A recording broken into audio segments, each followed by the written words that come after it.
जिंदगी की उलझनों को पीछे छोड़ो और आगे बढ़ो।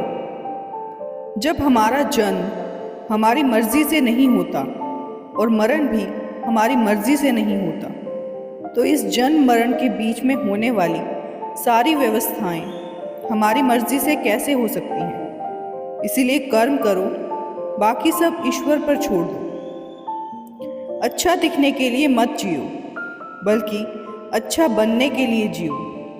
जो झुक सकता है वह सारी दुनिया को झुका सकता है। अगर बुरी आदत समय पर ना बदली जाए तो बुरी आदत समय बदल देती है। चलते रहने से ही सफलता मिलती है, रुका हुआ तो पानी भी बेकार हो जाता है। झूठे दिलासे से स्पष्ट इनकार बेहतर है। अच्छी सोच, अच्छी भावना, अच्छा विचार मन को हल्का करता है। मुसीबत सब पर आती है, कोई बिखर जाता है और कोई निखर जाता है।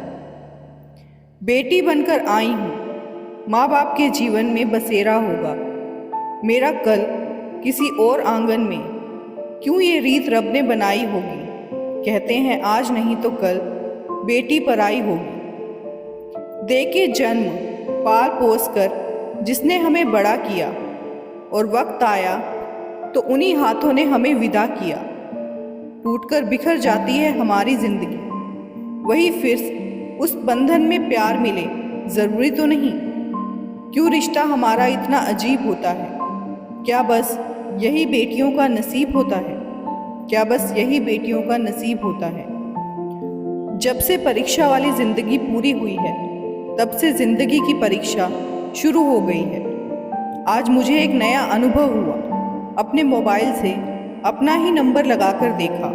आवाज़ आई, the number you have called is busy.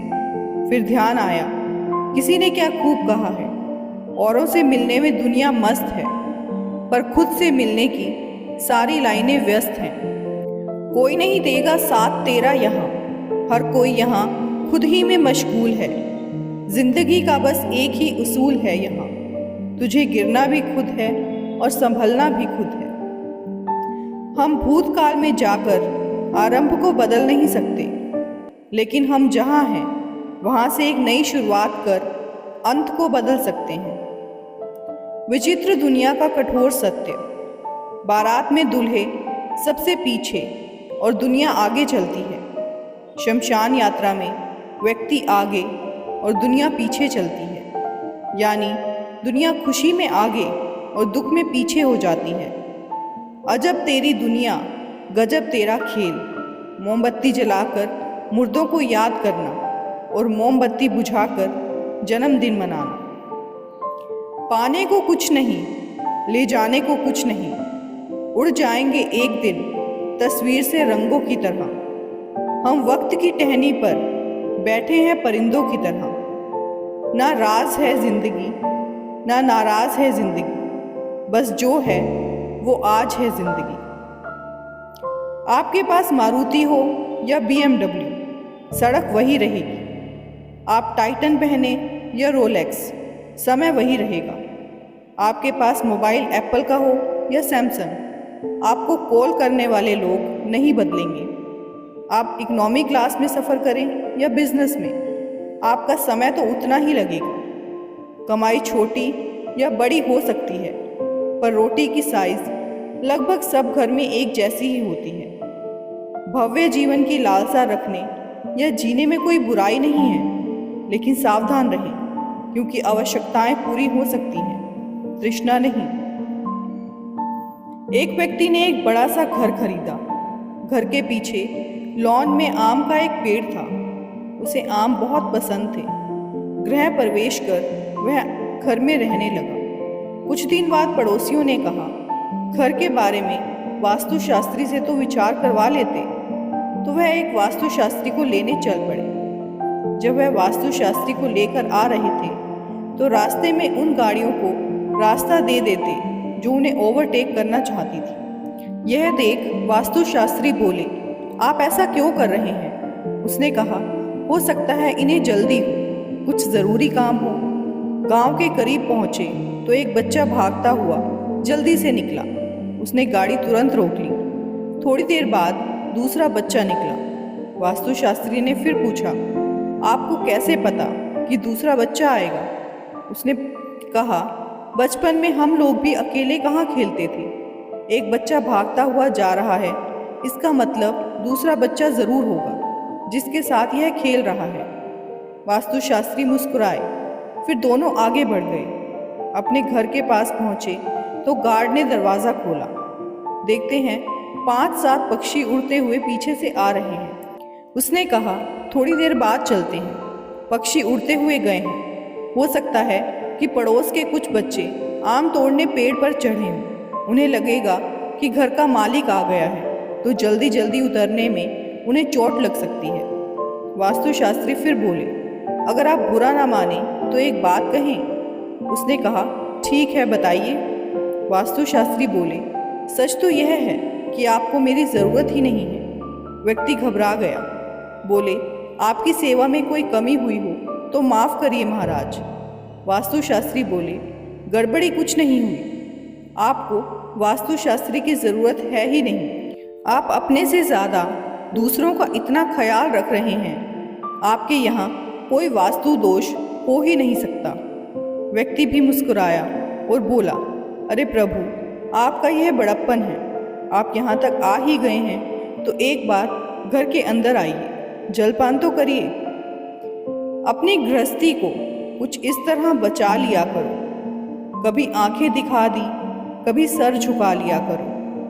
आपसी नाराज़गी को लंबा चलने ही ना दिया करो। वो ना भी हंसे तो तुम मुस्कुरा दिया करो। रूठ कर बैठे रहने से घर भला कहाँ चलते हैं। कभी उन्होंने गुदगुदा दिया, कभी तुम मना लिया करो। खाने पीने पे विवाद कभी होने ही ना दिया करो। कभी गरम खा ली, कभी बांसी से काम चला लिया करो। मियाँ हो या बीवी, महत्व में कोई भी कम नहीं। कभी खुद डॉन बन गए तो कभी उन्हें बॉस बना लिया करो। अपनी गृहस्थी को कुछ इस तरह बचा लिया करो। पहले मैं होशियार था, इसीलिए दुनिया बदलने चला था, लेकिन अब मैं समझदार हूँ, इसीलिए खुद को बदल रहा हूँ। कौवा किसी का धन नहीं चुराता, फिर भी लोगों को वह प्रिय नहीं है। कोयल किसी को धन नहीं देती, फिर भी लोगों को वह प्रिय है। फर्क सिर्फ मीठी बोली का है, जिससे सब अपने बन जाते हैं। रोटी पर घी और नाम के साथ जी लगाने से स्वाद और इज्जत दोनों बढ़ जाते हैं। इंसान जन्म के 2 वर्ष बाद बोलना सीखता है, लेकिन क्या बोलना है ये सीखने में पूरा जीवन लग जाता है। शब्द अमूल्य हैं। ईश्वर की बनाई यह सृष्टि बेशकीमती खजानों से भरी हुई है और एक भी चौकीदार नहीं है। व्यवस्था ऐसी की गई है कि दुनिया में अरबों व्यक्ति का आवागमन प्रति वर्ष होता है, किंतु यहाँ से कोई भी एक तीली तक ले जा नहीं सकता। शब्दों में धार नहीं, बल्कि आधार होना चाहिए, क्योंकि जिन शब्दों में धार होती है वो मन को काटते हैं, और जिन शब्दों का आधार होता है वो मन को जीत लेते हैं।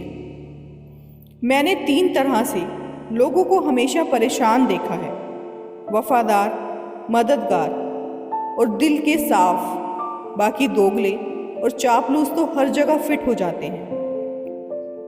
अहम की अकड़ ज़्यादा चल नहीं सकती। मौत की घड़ी कभी टल नहीं सकती। लूट कर दौलत भले ही जमा कर लो, पाप की कमाई कभी फल नहीं सकती।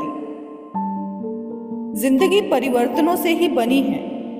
किसी भी परिवर्तन से घबराएं नहीं, बल्कि उसे स्वीकार करें। कुछ परिवर्तन आपको सफलता दिलाएंगे, तो कुछ सफल होने के गुण सिखाएंगे।